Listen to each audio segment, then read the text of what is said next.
Μιλάμε για τις σχετικές θέσεις δύο ευθειών. Αν δύο ευθείες είναι παράλληλες, τότε σχηματίζουν την ίδια γωνία με τον άξονα των χ. Δηλαδή η γωνία ω1 είναι ίση με τη γωνία ω2, οπότε και η εφαπτωμένη της ω1 θα είναι ίση με την εφαπτωμένη της ω2, άρα οι ευθείες θα έχουν τον ίδιο συντελεστή διεύθυνση. Έχουμε δύο ευθείες με εξισώσεις ψ α1χ και β1 και ψ α2χ και β2. Η πρώτη σχηματίζει γωνία ω1 με τον άξονα των χ και η δεύτερη γωνία ω2 με τον άξονα των χ. Αν οι ευθείες είναι παράλληλες, τότε οι γωνίες είναι ίσες, άρα οι εφαπτωμένες τους είναι ίσες, άρα οι συντελεστές διεύθυνσης είναι ίσοι. Αν τυχόν όμως συμβεί και το β1 να είναι ίσο με το β2, τότε οι ευθείες ταυτίζονται. Αν όμως οι συντελεστές διεύθυνσης είναι διαφορετικοί, τότε οι εφαπτωμένες των δύο γωνιών δεν είναι ίσες, άρα οι γωνίες δεν είναι ίσες, κατά συνέπεια οι ευθείες δεν είναι παράλληλες, δηλαδή τέμνονται. Θεωρία λοιπόν λέει το εξής, ότι η ε1 και η ε2 ταυτίζονται αν το α1 είναι ίσο με το α2, αλλά και το β1 είναι ίσο με το β2, οπότε τέμνουν στο ίδιο σημείο τον άξονα των ψ και μιλάμε για την ίδια ευθεία. Είναι παράλληλες αν οι συντελεστές διεύθυνσης είναι ίσοι, αλλά και το β1 είναι διάφορο από το β2. Τέλος, οι ευθείες ε1 και ε2 τέμνονται, αν και μόνο αν το α1 είναι διάφορο το α2, γιατί τότε η εφαπτωμένη του ω1 θα είναι διάφορη από την εφαπτωμένη του ω2, δηλαδή η ω1 θα είναι διάφορη από την ω2, άρα οι ευθείες δεν θα είναι παράλληλες, όπως στο δεύτερο σχήμα. Ενώ εδώ που το α1 είναι ίσο με το α2, η εφαπτωμένη του ω1 είναι ίσο με την εφαπτωμένη της γωνίας ω2, άρα η γωνία ω1 είναι ίση με τη γωνία ω2, οπότε οι ευθείες είναι παράλληλες. Γιατί εντός εναλλάξ γωνίες τους είναι ίσες.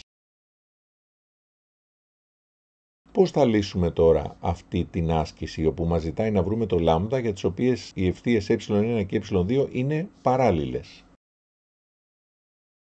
Αφού οι δύο ευθείες είναι παράλληλες, τότε οι συντελεστές διεύθυνσής τους θα είναι ίσοι.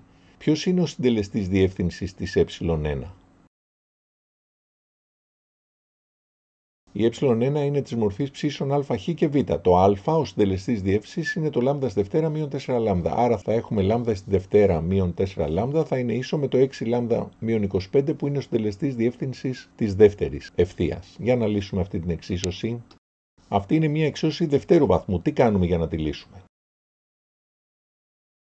Τα μεταφέρουμε όλα στο πρώτο μέλος. Και πώς θα λύσουμε τώρα την εξίσωση που προέκυψε? Πρώτος τρόπος είναι να κάνουμε διακρίνουσα. Η διακρίνουσα είναι ίση με το 0. Άρα πόσες λύσεις έχει η εξίσωση? Άρα η εξίσωση έχει μία λύση. Δεν βάζουμε το συν πλην ρίζα δέλτα. Με τι ισούται? Η λύση είναι ίση με 5. Θα λύσουμε αυτή την εξίσωση και με ένα δεύτερο τρόπο. Πώς αλλιώς θα μπορούσαμε να λύσουμε την εξίσωση χωρίς να κάνουμε διακρίνουσα? Παρατηρούμε ότι είναι ένα τέλειο τετράγωνο το πρώτο μέλος της εξίσωσης, άρα θα έχουμε λάμδα μείον 5 και όλο στο τετράγωνο ίσον 0. Και πότε το λάμδα μείον 5 στο τετράγωνο είναι 0? Όταν το λάμδα μείον 5 είναι 0, όταν το λάμδα είναι 5. Λύσαμε λοιπόν την εξίσωση με δύο τρόπους.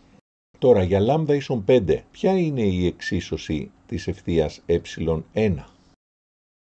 Αντικαθιστούμε όπου λάμδα το 5 και έχουμε ψ ίσον 25 μείον 4, 5, 20, 5χ και 3.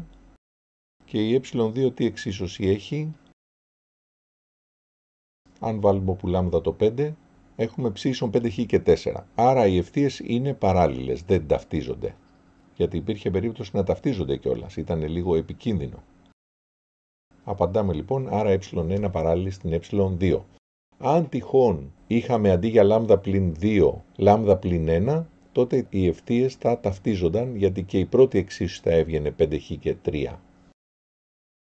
Εδώ επειδή τα β είναι διαφορετικά, οι ευθείες αυτές δεν ταυτίζονται. Αν αντί για λάμδα πλην 2 στον τύπο της πρώτης ευθείας είχαμε λάμδα πλην 1, τότε για λάμδα ίσον 5 θα ήταν η εξίσωση ψ ίσον 5χ συν 4. Οπότε η ε1 θα ταυτιζόταν με την ε2.